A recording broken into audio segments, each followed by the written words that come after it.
Boa noite, queridos irmãos. Sejam todos bem-vindos a esta casa de oração. Neste momento, fechando levemente nossos olhos, acalmando nosso coração, nossa mente, queremos agradecer a Ti, Mestre Jesus, e a Ti, Pai de amor e luz, que está presente em nossos lares e nossas vidas. Queremos agradecer por estarmos aqui esta noite reunidos para escutarmos e aprendermos um pouco mais sobre os teus ensinamentos. Agradecemos também ao Pai pela semana que tivemos e pedimos que a luz que desce sobre nós nesse exato momento possa nos alimentar com a sabedoria, com o amor e o carinho que o Senhor nos ensina desde o nosso nascimento. Pedimos também, Senhor, que permaneçam conosco hoje e para todo sempre. E que assim seja.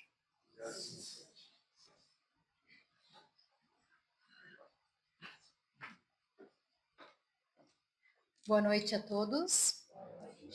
É com muita alegria que nós estamos hoje aqui nessa Casa do Caminho, independentemente das dores que a gente traz na nossa alma, porque aqui, como diz a música do Carlinhos Conceição, é uma santa casa santa, um posto de serviço que a todos levanta. Então, que a gente possa, a cada respiração que a gente der aqui dentro, sentir as boas energias que a espiritualidade traz para nós nesta noite. E que as palavras que a gente ouvir aqui, elas sejam como um fermento na nossa vida, ou como uma pequena semente que possa germinar agora, ou quem sabe nas próximas encarnações. Mas que a gente possa colher as palavras hoje que vêm diretamente da equipe espiritual da nossa casa. Só que somente uma intérprete, mas a palestra foi pensada antes de ser proposta para nós, ela foi pensada na espiritualidade. Então, que a gente possa fazer bom proveito e que ela sirva para, de repente, trazer algumas mudanças nos nossos comportamentos, se a gente achar que for necessário. Então, o tema da palestra de hoje é os desafios do uso das redes sociais na vivência do Evangelho. Mas antes de a gente falar sobre os desafios, é importante a gente entender o que Jesus espera de nós na vivência do Evangelho. Então, para a gente começar, gostaria de propor para vocês falar primeiramente do contexto em que Jesus vivia na época em que ele veio para cá, em que ele desceu das estrelas, filho do Pai Altíssimo, e veio aqui para ter com nós e para nos ensinar sobre o amor, sobre a caridade, sobre o que a gente deve ou não fazer.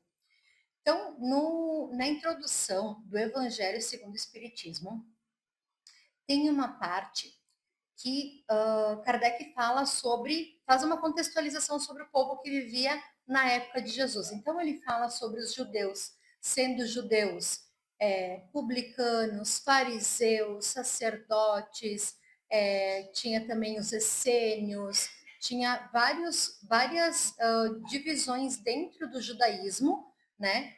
E que cada uma delas tinha a sua particularidade.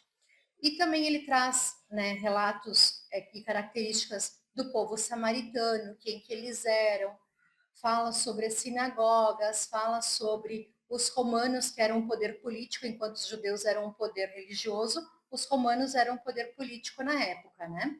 E nesse meio, né, todo esse tumulto de interesses e de ideologias diferentes, surge Jesus, nascido pobre, numa cidade longe da cidade natal dos seus pais, onde eles moravam.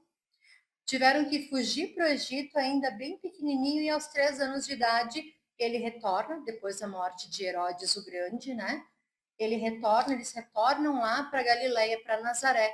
E Nazaré é uma cidade, uma vila insignificante, né? E eles desprezavam tanto as pessoas de Nazaré quanto os galileus. Eles diziam que de bom pode surgir da Galileia, né? Porque os judeus da Judéia se achavam superiores aos da Galileia. Então, no meio desse tumulto, as pessoas eram todas muito pobres. Elas eram miseráveis, muito mais discrepante as classes sociais do que a gente tem hoje em dia na nossa sociedade. E, além de não ter recursos, não tinham saúde, não tinham hoje, a gente tem água encanada, a gente tem várias facilidades, né, estudo, enfim. Então, naquela época, eles eram muito miseráveis. E as pessoas, se eles nascessem em classes sociais mais elevadas, as pessoas das classes sociais mais elevadas diziam que eles eram miseráveis porque Deus estava castigando eles por alguma coisa que eles tinham feito. Então, eles ainda se sentiam culpados de viver toda aquela fome, aquela pobreza, aquele sofrimento. Porém, vem Jesus e ele ensina sobre o Sermão do Monte, que ele é um tratado de como nós devemos ser e sobre as principais virtudes. Gandhi falou certa vez, Gandhi que não era cristão, né? Ele falou certa vez que se perdessem todos os livros do mundo, mas que se restasse somente o Sermão da Montanha, a humanidade ainda teria jeito, teria propósito. Então, o Sermão do Monte foi proferido pelo mestre e ele foi anotado por Mateus, que era um dos seus discípulos. Ele tinha sido um publicano, era um homem muito rico e que largou tudo para seguir o mestre. Jesus também sabia ler e escrever, porque os judeus da época, os meninos, né, eles eram ensinados as letras, né, e os números eram ensinados nas sinagogas. Então, Jesus sabia ler, mas ele não deixou nada escrito. E aí, Mateus, que era um dos seus discípulos, foi uma das pessoas que escreveu, tem 4 evangelhos que falam da vida de Jesus, que é Mateus e João, que eram discípulos, Marcos, que era discípulo de Pedro, e Lucas, que era um amigo e discípulo de Paulo. Paulo não foi um dos discípulos de Jesus. Ele foi o maior pregador do cristianismo e possivelmente por ele que nós estamos aqui e a gente conhece Jesus, porque ele teve a coragem de ir nos gentios, né, que eram os não judeus, para ensinar esses povos que tinham outras religiões. Então, voltando agora para o Sermão do Monte, né, Jesus fala sobre os bem-aventurados. Bem-aventurados são aqueles afortunados que têm boa ventura ou simplesmente felizes. E ele diz assim: bem-aventurados os pobres de espírito, porque deles é o reino dos céus. Pobres de espírito não são pobres, efetivamente, são pessoas, fala mais sobre humildade. Bem-aventurados os que choram, porque eles serão consolados. Bem-aventurados os mansos, porque eles herdarão a terra. Bem-aventurados os que têm fome e sede de justiça, porque eles serão saciados. Bem-aventurados os misericordiosos, porque eles encontrarão misericórdia. Misericordiosos é se solidarizar com a dor alheia, né, com a dor das outras pessoas. Bem-aventurados os puros de coração, porque verão a Deus. Bem-aventurados os pacificadores, os que querem a paz, né, que pacificam as pessoas, porque serão chamados filhos de Deus. Bem-aventurados os que sofrem perseguição por causa da justiça, porque deles é o reino dos céus. Bem-aventurados sois vós, quando vos injuriarem, vos perseguirem e, mentindo, falarem todo mal contra vós por minha causa. Exultai-vos, alegrai-vos, porque grande é a vossa recompensa nos céus, porque assim perseguiram os profetas que vieram antes de vós. Então, vocês imaginem aquele povo sofrido que antes era tido como um povo que merecia sofrer porque estava sendo castigado por Deus, ouvindo as palavras do Mestre dizendo que se eles continuassem sendo pessoas boas, eles tinham a esperança de entrar no reino dos céus. Imaginem a alegria que foi para eles. Foi uma virada de chave naquele povo, que era tão sofrido. E as pessoas procuravam muito Jesus, porque ele consolava as dores de cada um. Então é isso que Jesus espera de todos nós. Essas são as virtudes que ele quer. Quer que a gente seja humilde, que a gente seja misericordioso, pacificadores, que nós sejamos, que a gente tenha, né, a intenção da justiça no nosso coração, puros de coração, pacificadores, enfim. É isso que ele espera de nós. E quando Jesus partiu, os discípulos e os apóstolos e os discípulos, né, eles começaram a ser perseguidos, porque existia um homem chamado Saulo, que ele era um grande fariseu naquela época, que achava que Jesus era uma ameaça para o povo judeu e para a religião. Porém, ele só estava com a seta dele apontada para o rumo incorreto. Quando Jesus apareceu para ele na estrada de Damasco e disse: Saulo, Saulo, por que você me persegue? Ele foi para o deserto, ficou 2, 3 anos lá estudando sobre o cristianismo, ficou hospedado numa família cristã, e aí depois ele seguiu ensinando para as pessoas, né, de cidade, localidade em localidade, de vila em vila, ele ia ensinando. E no livro Paulo e Estevão, do Chico Xavier, pelo Espírito Emmanuel, fala sobre essa trajetória, né, que Paulo fez com os seus amigos, e eles utilizavam os escritos de Mateus, né, porque Mateus escreveu muitas coisas, o Evangelho pronto de Mateus ele escreveu depois da morte de Jesus, mas tinha muitas coisas escritas que Mateus já tinha feito, né, e eles, de dia, eles iam nas comunidades, iam de uma para outra, né, iam fundando essas comunidades, iam deixando essas escrituras em cada uma delas, para eles irem aprendendo também. Então, à noite, eles transcreviam outras cópias para deixar em outras comunidades. E quando vieram as perseguições, enfim, né, que aconteceu todas aquelas coisas ruins, era proibido ser cristão. E esse foi o principal testemunho deles, porque daí as pessoas elas começaram a ir para os circos, para as arenas, onde elas eram devoradas pelas feras, onde tinha os gladiadores que as matavam, elas eram crucificadas, eram usadas como tocha humana para iluminar as cidades. Então os cristãos foram muito perseguidos. E se naquela época aquele foi o testemunho dos cristãos, quais que será que seriam os nossos testemunhos no dia de hoje?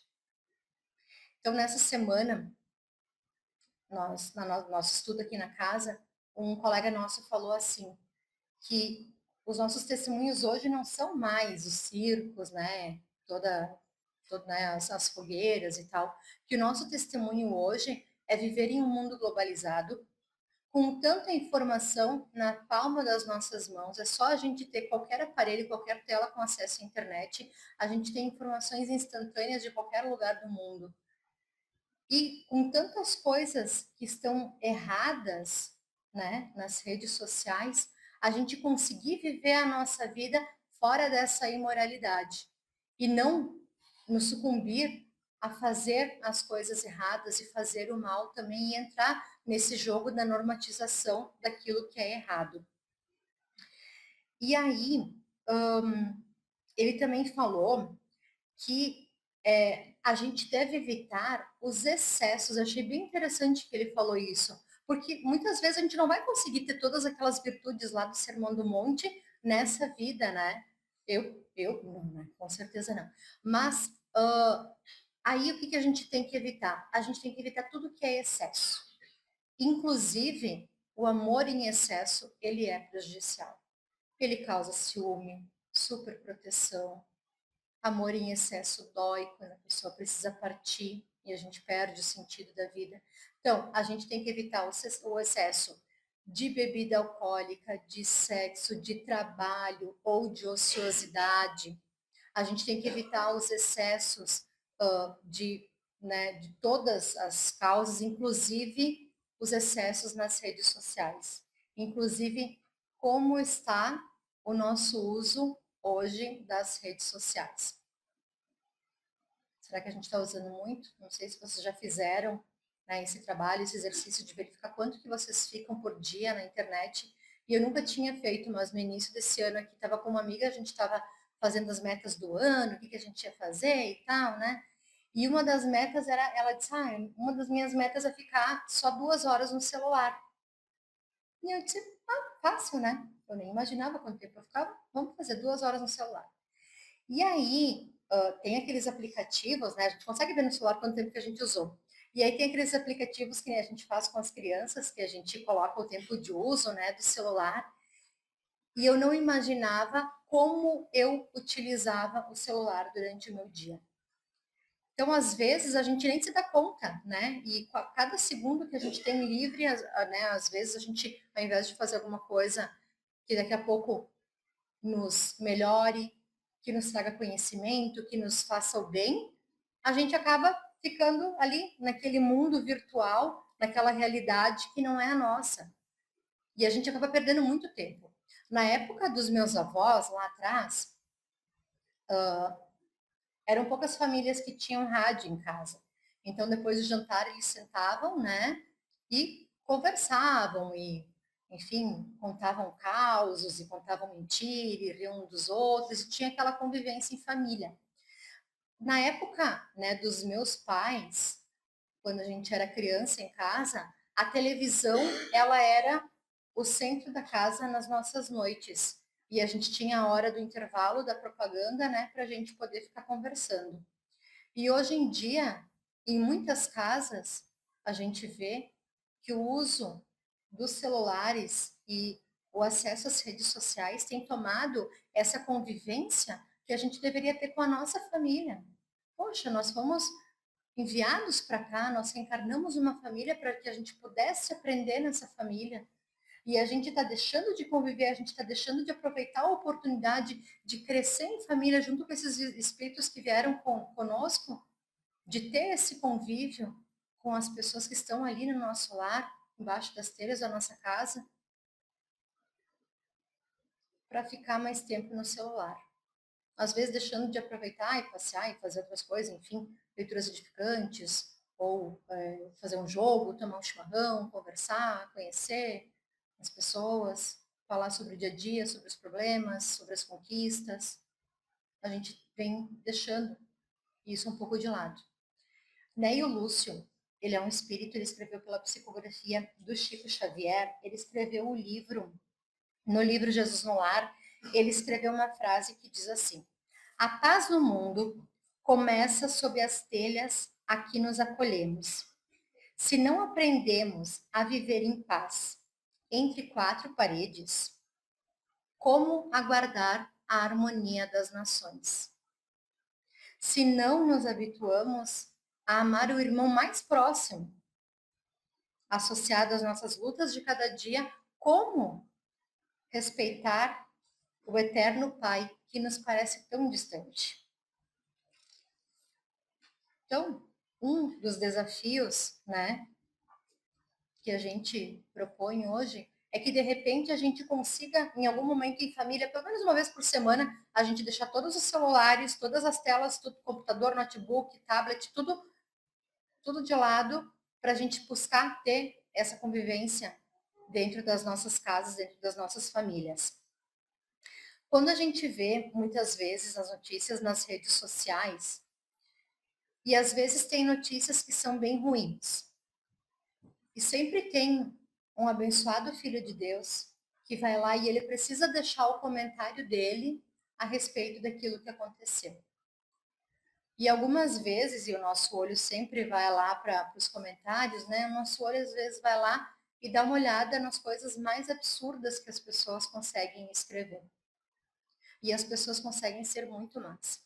Eu até já falei aqui uma vez, eu lembro de um caso que me chocou bastante, que foi o caso da morte de uma criança aqui na Serra Gaúcha. A criança, a mãe estava cuidando, era uma criança pequena, se descuidou alguns minutos, a criança caiu na piscina de casa e ela submergiu e se afogou. E a notícia falava sobre aquela tragédia e sobre aquele drama daquela família e sobre como eles estavam sofrendo, né, com a perda daquele que era um amor, um afeto deles tão pequenininho. E aí o abençoado Filho de Deus vai lá e escreve nos comentários assim: bem feito, se não soube cuidar do filho, não merece ser mãe.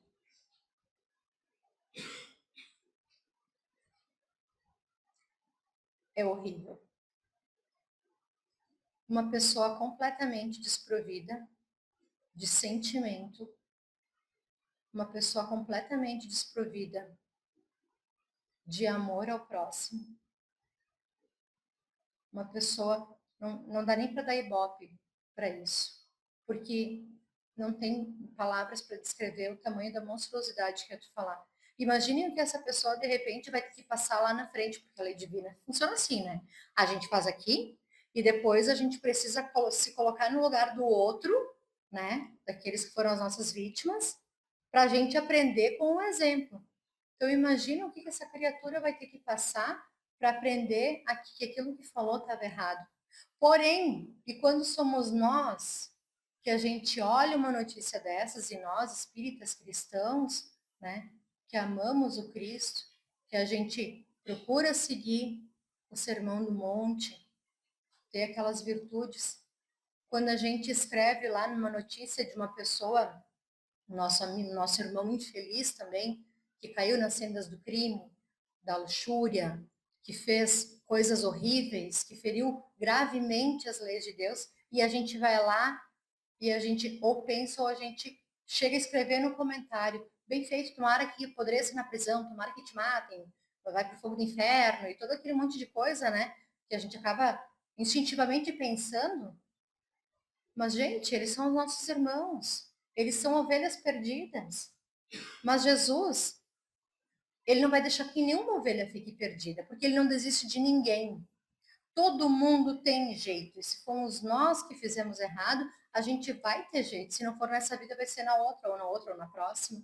Todos nós temos jeito, porque Deus ama todos nós e ninguém vai se perder.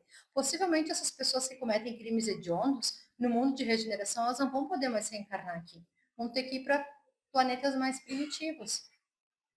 Mas, enfim, nós somos juízes e os nossos erros, como estão os nossos erros? Como estão as coisas erradas que a gente faz? E se fosse Jesus aqui olhando essa notícia, ele que levara uma mulher adúltera e a multidão toda querendo matar aquela mulher, lapidando ela, né, jogando pedradas na mulher, numa morte horrível, eles faziam um buraco no chão, colocavam a pessoa ali e jogavam pedra. Todos com pedras nas mãos, enlouquecidos, mas queriam testar Jesus e ver o ensinamento dele. E pediram, Jesus, o que a gente faz com ela? E Jesus ficou lá escrevendo na areia, não deu mal. E eles ficaram ali esperando, né? E a mulher esperando, e eles ali esperando. Tá, Jesus, e aí o que a gente faz, né? Ela feriu as leis de Moisés, né, do judaísmo. E a pena para isso é a morte por apedrejamento. Só que o engraçado é que estava só a mulher lá no buraco, o homem né, que estava fornicando com ela não estava lá junto, era só a mulher. E aí Jesus levantou os olhos e disse: aquele que não tiver pecado, atire a primeira pedra. Primeiro saíram as pessoas mais velhas. Acho que as pessoas mais velhas, de repente, tinham mais pecado, não sei, né? Ou tinham mais consciência sobre os seus pecados. E depois, todas as pessoas, uma a uma, foram largando as pedras e indo embora. E ele disse para ela: ninguém te condenou? E ela disse: não. Ele disse: então eu também não te condeno. Vai e não peques mais. Então, essas pessoas que hoje são extremamente ruins ou que fizeram o mal, ou que de repente fizeram o mal para nós, a gente não tem que atacar elas com vingança ou com pensamentos ruins. A gente tem que orar por elas, ou lá no nosso Evangelho no Lar, ou à noite, quando a gente for fazer a nossa oração, de manhã, quando a gente acordar na nossa oração, rezar por essas pessoas para que elas se encontrem. Porque Saulo, né, perseguidor de cristãos, que depois se transformou em Paulo e ensinou todos os povos, maior divulgador do Cristo no mundo até hoje, ele, quando morreu, foi recebido nos céus com glória, com festa. Porque os céus se alegram quando um pecador, ele se renova, ele encontra a salvação. Então, quando a gente olhar, né, esse é também um dos desafios das redes sociais, quando a gente olhar essas notícias, ou quando a gente olhar alguém, né, que é nosso amigo, ou nosso afeto, olhar as fotos, muitas pessoas gostam de postar tudo, né? Não ficar com inveja, evitar aqueles pensamentos ruins, essa pessoa nem merecia, essa pessoa nem é tudo aquilo, sabe? Evitar qualquer tipo de pensamento ruim enquanto a gente estiver nas redes sociais, ou assistindo um filme, ou vendo uma série, ou enfim, né? Qualquer tela que a gente estivesse vendo ou assistindo, que a gente consiga pensar em Cristo e no Evangelho e naquilo que Jesus espera de nós, que está lá no Sermão do Monte. No mandamento que Jesus diz, amar a Deus sobre todas as coisas e ao teu próximo como a ti mesmo. Será que eu estou amando o meu próximo? Né? Quando eu sintonizo com coisas erradas, e como é fácil a gente sintonizar com coisa errada quando a gente está com o celular na mão. Muitas pessoas se perdem vendo coisas que não deveriam estar vendo. E primeiro vê e depois faz, né? Então, a gente tem que cuidar com essas coisas que nos distanciam do Evangelho, que nos distanciam de Deus. E a internet é maravilhosa, ela é uma bênção de Deus. A inteligência artificial, ela é uma bênção. Olha quantas coisas maravilhosas que a gente vai ter. Muitas pessoas acham que a inteligência artificial é uma ameaça, que é ruim. Eu acho maravilhoso. Olha como a gente está evoluindo em poucas décadas. Quando eu era criança, demorei anos para falar num telefone. A gente não tinha telefone em casa, tinha uma vizinha no bairro todo que tinha um telefone. Como a gente demorou. E eu me lembro a primeira vez que eu botei o telefone assim no ouvido que a pessoa falou, eu tremia. Eu fiquei nervosa de ouvir a pessoa do outro lado. Né? Então, olha hoje como as coisas estão mais fáceis, estão mais simples. A medicina está evoluindo, tudo está muito mais fácil para nós. Só que a gente também tem que parar, olhar para dentro de nós e perceber também que a gente também tem que evoluir. Porque tudo segue assim. É moral, e tecnológico. E nos planos mais avançados, eles andam muito próximos. Hoje a gente tem a tecnologia muito alta e a moralidade muito baixa, por isso que as redes sociais e as tecnologias muitas vezes são usadas para fazer coisas ruins, porque depende não é a ferramenta que é ruim, é a mão que utiliza. Porque quando a gente tem uma mão para o bem, quando a gente tem o coração voltado para as coisas boas, as ferramentas nas nossas mãos edificam. Mas quando a gente não tem as mãos voltadas para o bem, as ferramentas nas nossas mãos se tornam violência. Então tudo depende das mãos. E também depende das nossas palavras. Vamos elogiar as coisas boas. Vamos começar a olhar coisas boas, né? Nas redes sociais tem tanta coisa legal. E o algoritmo é assim, né? Ele vai, tu vai acessando um conteúdo, ele vai te mandando outras coisas, conforme aquilo que tu mais acessa, né? Vamos começar a acessar coisas boas, passar isso para outras pessoas também. É tão bom, faz tão bem para o nosso coração. Às vezes a gente está num dia péssimo e a gente recebe uma mensagem tão bonita e aquilo nos dá a esperança, né? Deus está comigo, Deus está com todos nós. Então, encerrando a nossa conversa de hoje, quero agradecer a todos pela paciência e pela caridade e dizer que vou encerrar agora, a nossa prece final vai ser um poema, uma poesia do Espírito Maria Dolores, pela psicografia do Chico Xavier. E é interessante, as poesias, elas são tão importantes que a maior parte dos livros, foram mais de 400 livros que o Chico psicografou, a maior parte são livros de poesias. Então, olha a espiritualidade, eles estão mandando para nós. Então, a gente também pode, daqui a pouco, nas redes sociais, buscar isso também para as nossas vidas, né? Então, eu vou pedir para vocês, depois da nossa prece final, quem quiser ficar para tomar o passe na sala de passes, eu vou pedir para vocês ficarem sentados aí, o pessoal vai chamando, e aí, primeira ordem da frente para trás, né? E aí o pessoal vai chamando vocês, e daí a gente vai tomando passe individual, tá bem?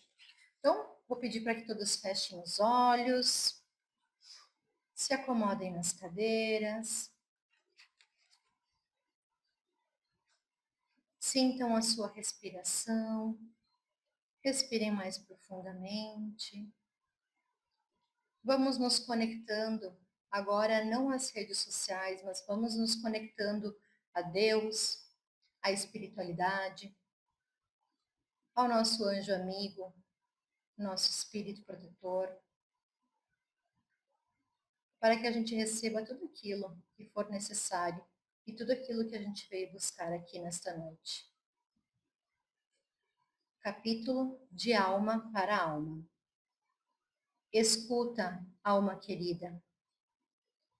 Ante as perturbações e os empeços da vida, onde não possas ajudar a dissipar a treva e extinguir o pesar, não fales em vão.